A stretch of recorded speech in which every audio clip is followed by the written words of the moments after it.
The words hung in the air between them like poison gas, slowly filling every corner of their bedroom. She had said it so casually, as if discussing what to have for dinner, her eyes fixed on the television screen while some late-night talk show host cracked jokes to can laughter. "I've been having fantasies about someone at work." He had frozen mid-motion, his hand suspended above the book he'd been reading. The room suddenly felt smaller, the walls pressing inward. His first instinct was to laugh it off, to assume she was joking, but the tone of her voice, detached, almost clinical, told him this was something she'd been rehearsing. "What?" The word came out strangled, barely audible. She finally turned to face him, and in her eyes, he saw something he'd never seen before, a kind of defiant vulnerability, as if she was daring him to be upset while simultaneously pleading for understanding. "It doesn't mean anything. Everyone has fantasies. I just thought we should be honest with each other." Honest. The word tasted bitter in his mouth. They'd been married for 7 years, together for 10. They'd weathered his father's death, her mother's cancer scare, the miscarriage that had nearly broken them both. They'd built a life together, a modest house in a decent neighborhood, 2 cars, a garden she tended every Sunday, his workshop in the garage where he restored vintage radios. And now, with one casual admission, she'd taken a sledgehammer to the foundation. "Who is he?" His voice was steadier now, but his hands trembled as he set his book aside. "Does it matter? It's just a fantasy. Nothing's happened. Nothing will happen." She turned back to the television, signaling the conversation was over. But it wasn't over. Not for him. That night, he lay awake listening to her breathing beside him, wondering if she was really asleep or just pretending. He studied the ceiling, tracing the familiar crack that ran from the corner to the light fixture, the same crack he'd been meaning to fix for 2 years. How many other cracks had he been ignoring? The next morning, she acted as if nothing had happened. She made coffee, kissed him goodbye at the door, and drove off to her job at the consulting firm downtown. He watched her car disappear around the corner, then called in sick to his own job. He spent the day in a daze, alternating between convincing himself he was overreacting and spiraling into worst-case scenarios. When she came home that evening at her usual time, 6:15, they ate dinner in near silence. He wanted to bring it up again, to demand more answers, but something held him back. Maybe it was pride. Maybe it was fear of what he might learn. 3 weeks passed. He tried to pretend everything was normal, but he found himself scrutinizing her every move. The way she checked her phone. The extra attention she paid to her appearance in the mornings. The distant look in her eyes when he tried to talk to her about mundane things like the water bill or what movie they should watch. Then the late nights began. It started innocuously enough. "I have to stay late to finish the Morrison proposal," she'd text. He'd eat dinner alone, watch television alone, sometimes fall asleep on the couch waiting for her. She'd arrive home around 9 or 10, claiming exhaustion, barely acknowledging him before heading straight to the shower. 1 week became 2.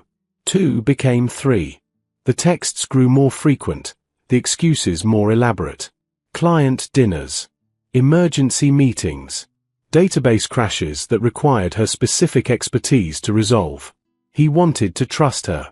God, how he wanted to trust her. But that confession, that casual, devastating confession, had planted a seed of doubt that grew like a weed, choking out everything else.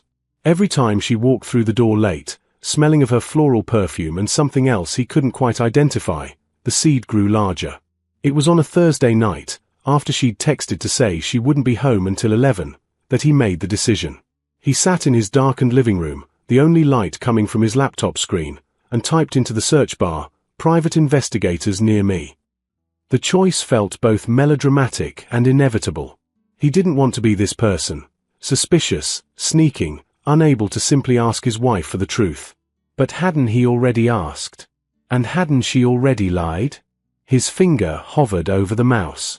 One click would change everything. One click would give him certainty, for better or worse. He clicked.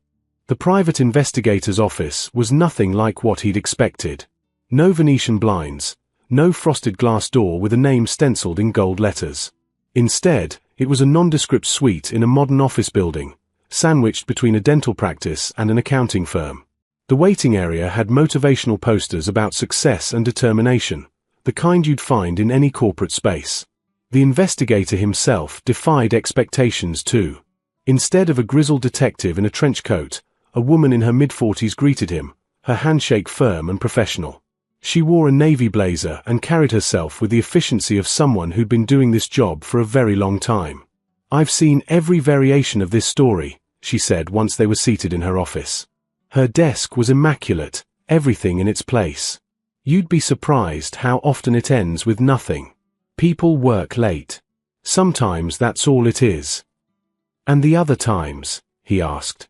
She met his eyes with a look that was neither sympathetic nor cold, just honest. "The other times, you get answers. Whether you want them or not is a different question. Are you sure you want those answers?" He thought about the woman he'd married, the one who used to leave him love notes in his lunch bag, who would dance with him in the kitchen while dinner cooked, who'd once driven 4 hours in a snowstorm to surprise him on his birthday.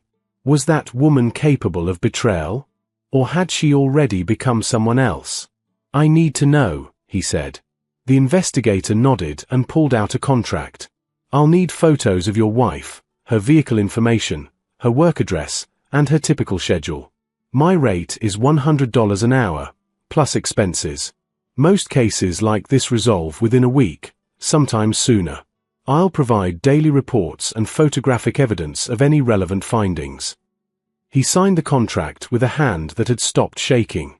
Somewhere in the process of making this decision, a strange calm had settled over him. The uncertainty that had been eating him alive for weeks began to recede, replaced by the knowledge that soon, one way or another, he would know the truth. That evening, his wife texted at 5:30, "Going to be late again. Don't wait up." He replied with a thumbs-up emoji, then forwarded the message to the investigator. The first 2 days yielded nothing unusual. She went to work, stayed at her office until 8 or 9, then drove straight home. The investigator's reports were detailed and time-stamped. Subject arrived at office building at 8:47 a.m. Remained inside until 8:23 p.m.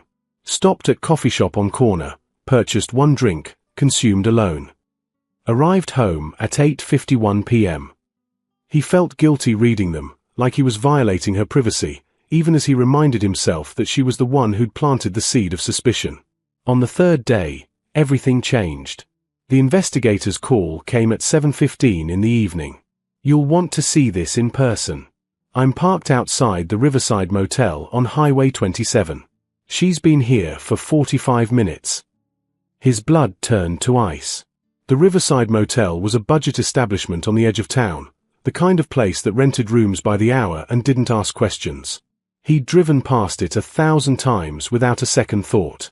He arrived within 20 minutes, parking 2 blocks away as the investigator had instructed. She met him on the street, holding a camera with a telephoto lens. "Room 117, she said.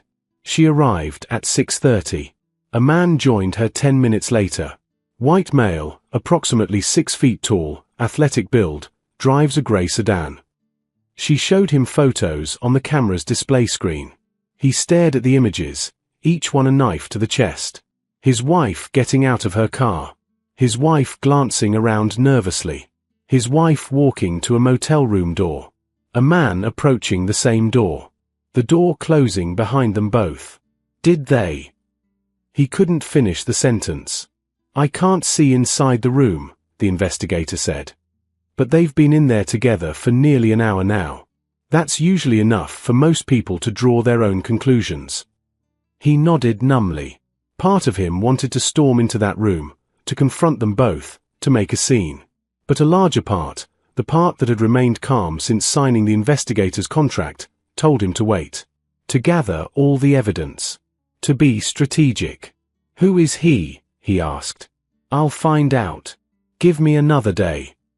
That night, when his wife came home at 9:30, smelling of soap and wearing different clothes than she'd left in that morning, he said nothing. He kissed her cheek when she walked through the door, asked about her day, and accepted her vague response about spreadsheets and conference calls. He was becoming a good liar too. The next afternoon, the investigator called again. "I've got a name. The man's name is David. He works at the same consulting firm as your wife. And there's something else you should know, he's engaged. Wedding's planned for next month. His fiancée's name is Rebecca Chen. She's a pediatric nurse, 28 years old. I've got her contact information if you want it. He sat in his car in the office parking lot, the phone pressed to his ear, and felt something shift inside him. This wasn't just about his marriage anymore. The manila envelope arrived at his door 3 days later via courier.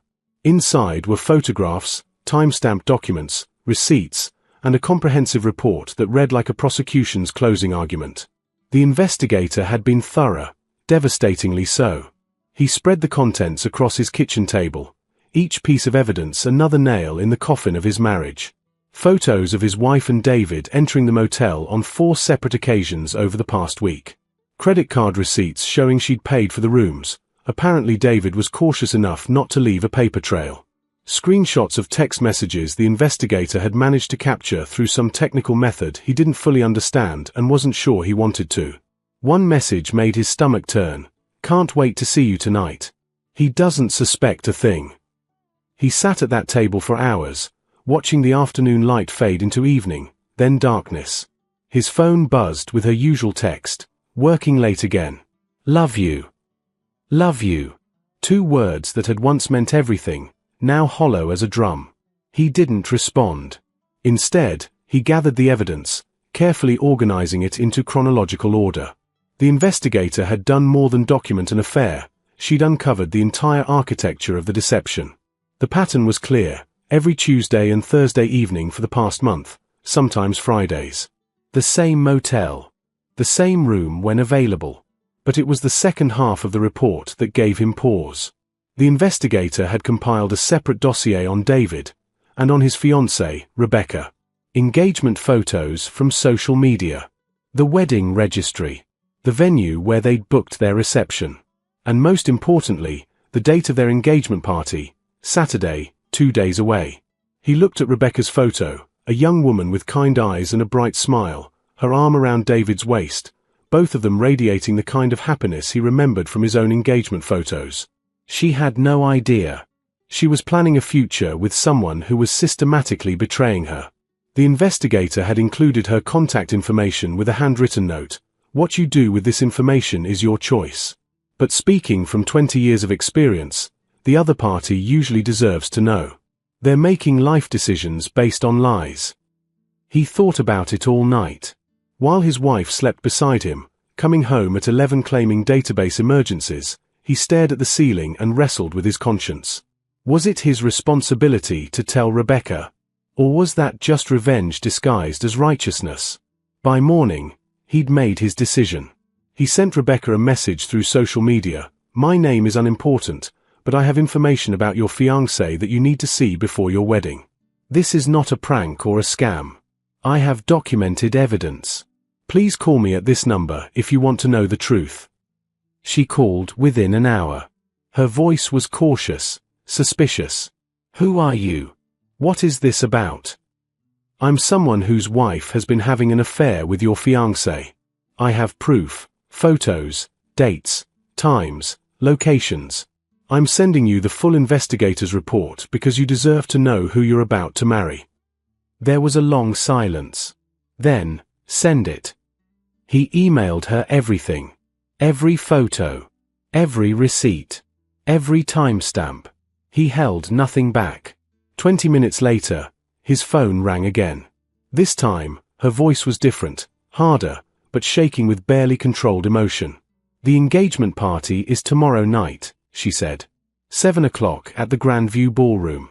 75 guests, mostly his family and co-workers. I paid for half of it with money I've been saving since I was 16 years old. Another pause. "Thank you for telling me. I know that couldn't have been easy." "What are you going to do?" he asked. "What would you do?" He thought about his wife, about the 7 years of marriage, about the lies and the late nights and the casual way she destroyed everything they'd built. "I honestly don't know." "Well, I do," Rebecca said, and there was steel in her voice now. "I'm going to make sure everyone knows exactly who they're celebrating." She hung up, and he sat in the growing daylight of his kitchen, wondering if he'd just made everything worse or better. His phone buzzed with another text from his wife. Morning. Running to the gym, then office. Home for dinner tonight. Promise. Another lie. He knew from the Investigator that Thursday was one of their regular motel days. He typed back, sounds good. Love you. Two could play at this game. That evening, he did something he'd never done before. He drove to the Riverside Motel himself. He parked where the Investigator had shown him and waited. Sure enough, at 6:45, his wife's car pulled into the lot. 5 minutes later, David's grey sedan arrived. He watched them meet outside room 117, watched David pull her into an embrace, watched them disappear inside. He sat there for 90 minutes, numbness giving way to anger, anger giving way to something colder and more focused.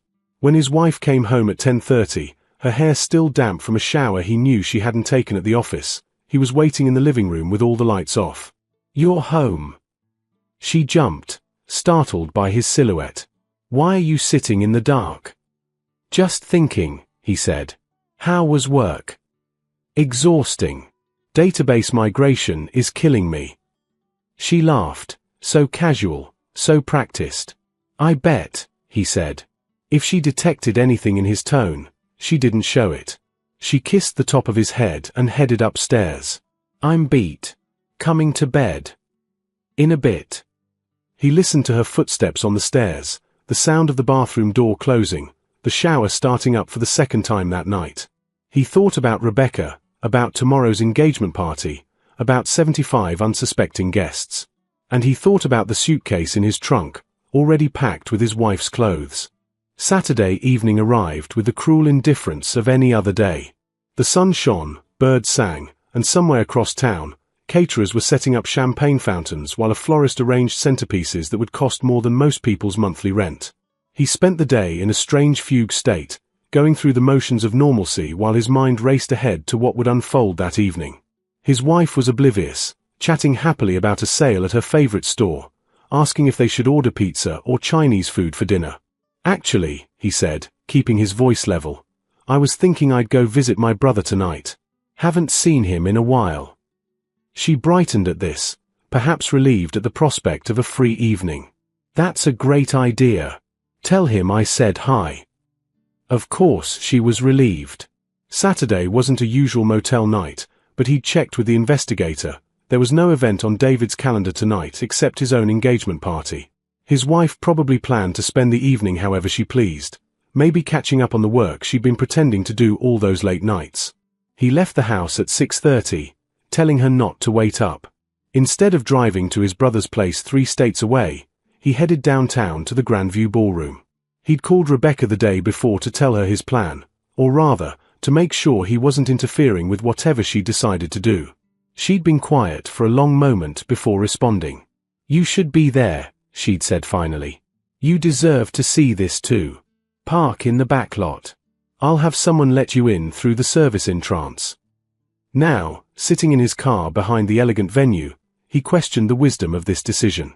What was he hoping to gain? Closure? Revenge? Validation that he wasn't crazy, that his instincts had been right all along? His phone buzzed with a text from an unknown number. Service door. Now. Inside, the ballroom was a study in casual elegance. String lights draped across the ceiling, tables dressed in cream linens, a bar station where a bartender was setting up top-shelf liquor. And people, so many people, dressed in cocktail attire, laughing and chatting, completely unaware that they were about to witness a detonation. Rebecca found him near the kitchen entrance. She wore a stunning navy dress, her hair styled perfectly, her makeup flawless. Only her eyes betrayed what was coming.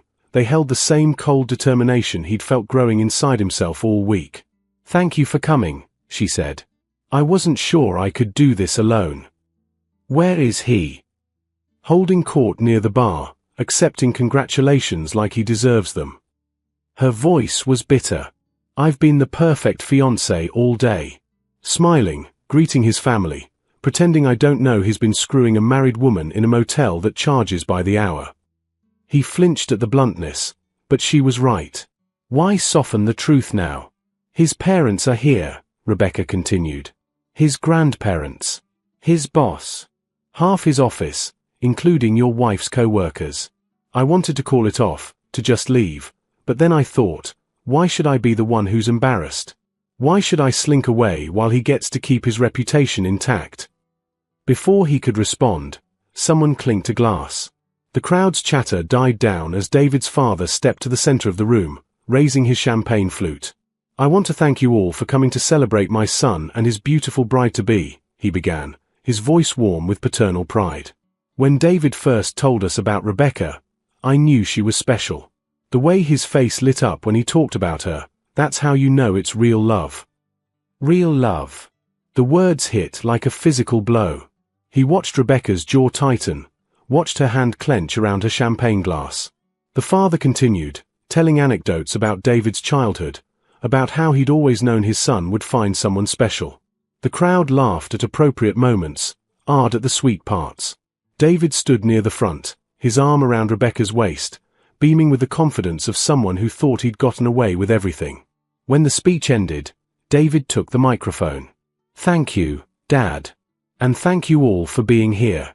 Rebecca, sweetheart, would you like to say a few words? This was it. He found himself holding his breath. Rebecca took the microphone with a smile that didn't reach her eyes. I'd love to.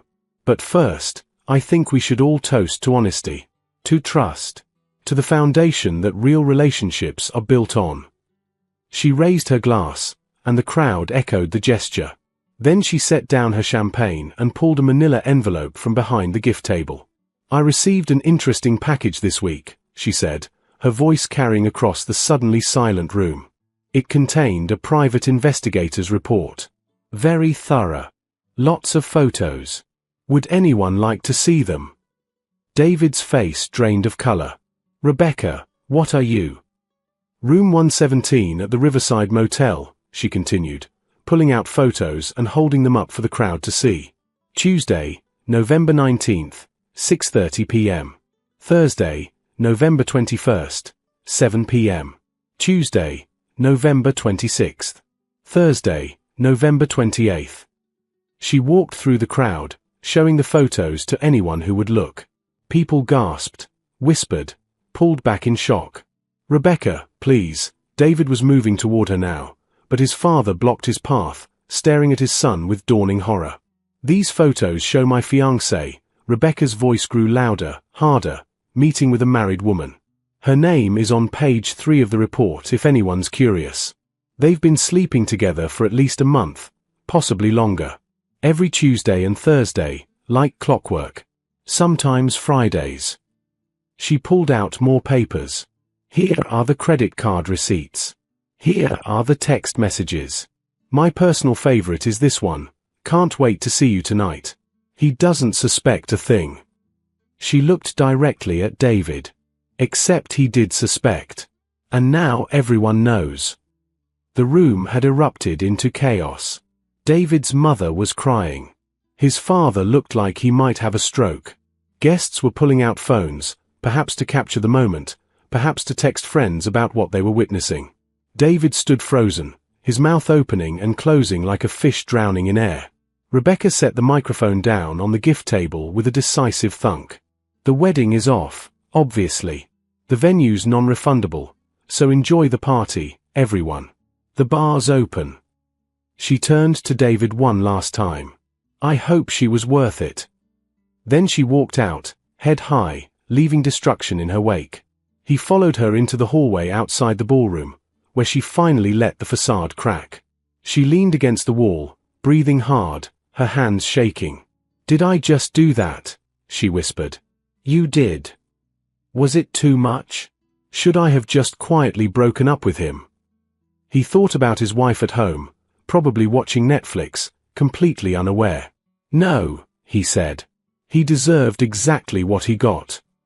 He sat in his car for a long time after leaving the ballroom, listening to the muffled sounds of chaos drifting through the walls. Eventually, people started trickling out, their cocktail attire at odds with their shocked expressions. Some were on phones, no doubt spreading the news. Others left in small groups, talking in hushed, urgent tones. David stumbled out around 9 o'clock, his parents flanking him like prison guards. His mother was still crying. His father's face was stone. They didn't look at the gathering onlookers as they loaded into their car and drove away. He wondered if anyone from the office had been there. If anyone would tell his wife what had happened. Then he realized it didn't matter. The entire city would know by morning. Social media was probably already exploding with the story. Engagement party destroyed by cheating scandal. Someone had likely filmed Rebecca's speech. It would go viral. The drive home felt both too long and too short. He rehearsed different opening lines in his head, then discarded them all. What was there to say? The evidence spoke for itself. His wife's car was in the driveway when he arrived. Lights were on throughout the house. For a brief moment, he felt the pull of the familiar, the warmth of home, the years they'd shared, the life they'd built. Then he remembered room 117 and the lies and the casual way she'd texted "love you" while betraying everything those words meant. He popped the trunk and pulled out the suitcase he'd packed that morning while she'd been at the gym. He'd included everything she'd need: clothes, toiletries, medications, her laptop, important documents. He'd been methodical, almost mechanical. The act of packing her life into a single suitcase had been strangely cathartic. The front door was unlocked. She was in the living room, curled up on the couch with a book, still in her comfortable weekend clothes. She looked up when he entered, smiling. "You're back early. How's your brother?" He set the suitcase down in the center of the room with a heavy thud. Her smile faltered. "What's that?" "Yours," he said simply. The book slipped from her hands. "I don't understand." He pulled out his phone and opened the folder of evidence photos the investigator had sent him. He set the phone on the coffee table, photo after photo filling the screen. His wife and David outside the motel. Entering the room. Credit card receipts. Text messages. All color drained from her face. "Where did you get these?" "A private investigator. I hired her 4 weeks ago, right after you started coming home late. Funny thing, she found exactly what I suspected she'd find." His voice was calm, almost conversational. Inside, he felt like he was watching himself from a distance. "It's not, I can explain." "Don't." The word came out sharper than he intended. "I don't want to hear explanations or excuses or whatever story you've prepared. I've had weeks to imagine what you might say. None of it matters." She stood up, her hands shaking. "Please, can we just talk about this? It was a mistake. A stupid, terrible mistake. But we can work through this. We can go to counseling. I'll quit my job. I'll do whatever it takes. Do you know where I was tonight?" He cut her off. "I was at David's engagement party." Well, his former engagement party. His fiancée received a copy of the investigator's report. She read it out loud to everyone there, his parents, his grandparents, his boss, half your office. She showed them the photos. She read your text messages. His wife's knees seemed to give out. She sank back onto the couch. "Oh my God. Oh my God, no. His wedding is off. His reputation is destroyed. And tomorrow, when everyone at your office knows what happened, yours will be too." He picked up the suitcase and held it out to her. "You need to leave. This is my house too." The desperation in her voice was palpable. "You can't just throw me out." "I'm not throwing you out. I'm asking you to leave because I can't look at you right now. I can't sleep in the same bed as you. I can't pretend that what you did is something we can just get over." His hands were steady now, his voice firm. "You made a choice every single time you texted me that you were working late. Every time you lied to my face. Every time you came home smelling like soap and acted like nothing was wrong. You chose this." She was crying now, ugly sobs that shook her whole body. "I'm sorry. I'm so sorry. I don't know what I was thinking. It was like I was someone else." "You were yourself," he said quietly. "That's what makes this so hard. You were always yourself. I just didn't know who that was." He moved toward the door, expecting her to follow. When she didn't move, he set the suitcase by the entrance and turned back to her. "I've already talked to a lawyer," he lied. He hadn't, but he would first thing Monday morning. "The house is in both our names, so we'll have to figure that out. But for now, tonight, I need you gone. You can stay with friends, family, a hotel, I don't care. But you can't stay here." "What about us?" Her voice was small, childlike. "Is this it? 7 years of marriage just over?" He thought about the question seriously. Was it over? Could people come back from betrayal this fundamental? Some couples did, he knew. Some worked through affairs and emerged stronger. But those couples probably started with honesty, not with months of calculated deception. "I don't know," he finally said. "Right now, I can't see past tonight. Maybe eventually I'll be able to think about tomorrow, next week, next year. But tonight, I need you to leave." She gathered herself slowly, moving like someone in a dream. She picked up her purse, her phone, slipped on her shoes. She walked to the suitcase and stood there for a moment, one hand on the handle. "I really am sorry," she whispered. "I know that doesn't fix anything. But I need you to know that I never meant for this to happen. I never wanted to hurt you." "But you did," he said. "You did hurt me. You broke something I don't know how to fix." She wheeled the suitcase to the door, then paused with her hand on the knob. "Can I call you? Tomorrow?" "I don't know if I'll answer." She nodded, accepting this, and walked out into the night. He watched through the window as she loaded the suitcase into her car, as she sat in the driver's seat for several minutes without starting the engine, as she finally drove away, her taillights disappearing around the corner. Then he was alone. The house felt different now, larger somehow, and emptier. He walked through each room, seeing it with fresh eyes. The bedroom where she'd slept beside him while planning her next motel visit. The kitchen where she'd eaten breakfast and kissed him goodbye before going to meet her lover. The living room where she'd sat reading while he'd been at the engagement party watching her affair get exposed to the world. He ended up back in the living room, sitting on the couch where she'd been when he arrived home.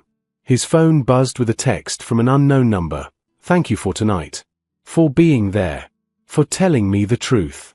You saved me from making the biggest mistake of my life. Rebecca." He typed back, "You saved yourself. I just gave you the information." Her response came quickly, "We both got out. That's what matters." Did he get out? He wasn't sure.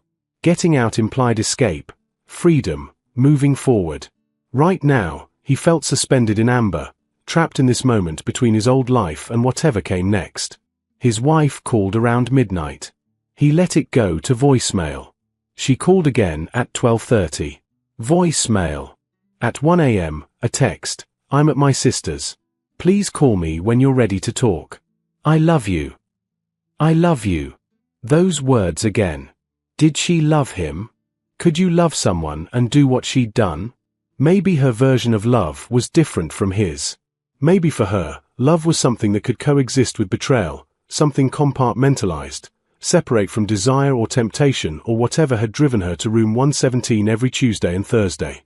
But for him, love had always meant honesty, partnership, the belief that you faced life together, good and bad, and that you protected what you'd built. She'd taken that belief and shattered it as carelessly as dropping a glass. He didn't respond to her text. Instead, he pulled up the photos one more time, not to torture himself but to remember. To cement in his mind that this was real, that he hadn't overreacted, that his instincts had been right all along. The last photo in the series showed his wife and David standing outside the motel room, his hand on her lower back, both of them smiling. They looked happy, unburdened by guilt or consequence. In that moment, captured by the investigator's telephoto lens, they existed in a bubble where nothing else mattered. He wondered if that moment had been worth it for her. Worth 7 years of marriage. Worth the home they'd built. Worth whatever future they might have had. Probably, in that moment, she hadn't been thinking about any of that. She'd been thinking only about him, David, the coworker who'd made her feel something new, something exciting. The future was abstract. The motel room was immediate. Now the future was here, and it looked nothing like what any of them had planned. David's engagement was destroyed. His wife's marriage was over. Rebecca had escaped a life built on lies. And he sat in his too empty house, trying to figure out how to be a person who'd been betrayed. Outside, the world continued its indifferent rotation. Sunday would come. Then Monday, when his wife would have to face her co-workers, when David would have to face the consequences, when everyone who'd been at that engagement party would tell the story to anyone who'd listen. But for now, in the quiet hours of early morning, he allowed himself to feel everything he'd been holding back for weeks. The anger. The grief. The sense of loss not just for what was, but for what could have been. He'd loved her. Truly, deeply, in the way you love someone you've built a life with. And she'd taken that love and treated it as something optional, something that could wait while she pursued whatever thrill David offered.